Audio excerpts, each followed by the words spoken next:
the party's nomination. And for some response on the Democrat convention so far, I do want to bring in GOP strategist Erin Elmore, who is joining us live from Florida. Erin, thank you so much for joining me. Thank you for having me.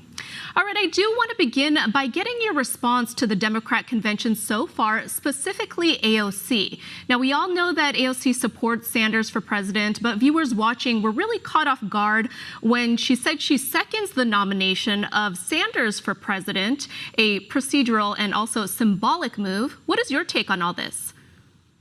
It was procedural and symbolic, but I think the average American viewer at home was probably pretty confused by it. They don't realize all of those nuances and technicalities, but I also think it's par for the course for AOC. She's a natural disruptor who is the loudest voice in the room, but also the most ineffective. She really is incapable of accomplishing anything other than pointing fingers and trying to make edicts that are absolutely useless. So I can see how the viewer at home would have been quite alarmed. She did clear it up slightly with a tweet, but you have to realize she had 60 seconds to speak and said nothing about Joe Biden. I don't think that is a good sign for Joe Biden in any way, shape, or form.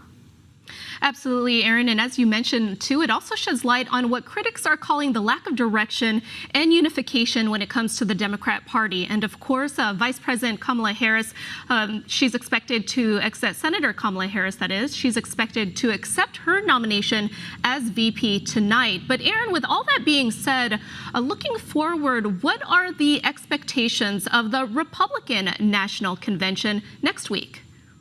Well, prior to looking forward, I will piggyback on your point where you said there is no direction.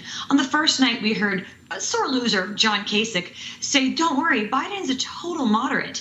And then we heard Bernie Sanders say, Joe Biden is a great voice for the progressive movement. There was absolutely no unity. And that unity is something you will see next week at the RNC. I think you're going to see a lot more enthusiasm. We already know there's a massive enthusiasm gap between those who want to vote for Trump and those who are almost forced, if you will, to vote for Joe Biden. I think next week is going to be full of surprises. I know Nick Sandmann, who is expected to speak. He's the young gentleman who wore the MAGA hat at the rally and was peaceful and was slandered. He actually won a massive lawsuit against CNN. I know that couple from St. Louis who protected their home using their Second Amendment rights are going to speak. So I think it's fewer tired old people that are going to be speaking, more exciting, fun speakers. And I think it's going to be the ratings are going to tell the tale of where the enthusiasm lies and where this is going to go on November 3rd.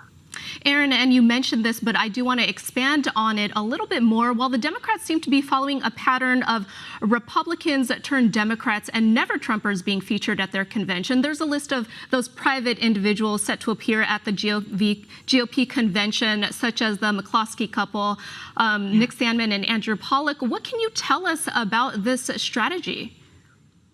I think it's everything that helped President Trump get in the White House, to be frank.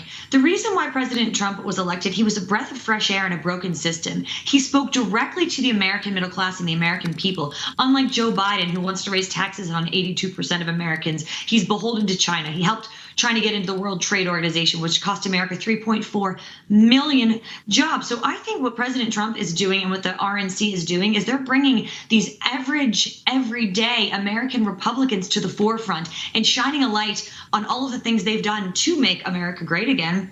And I think that's why people are going to tune in with much greater enthusiasm, much greater excitement to go to the polls and vote for President Trump on November 3rd.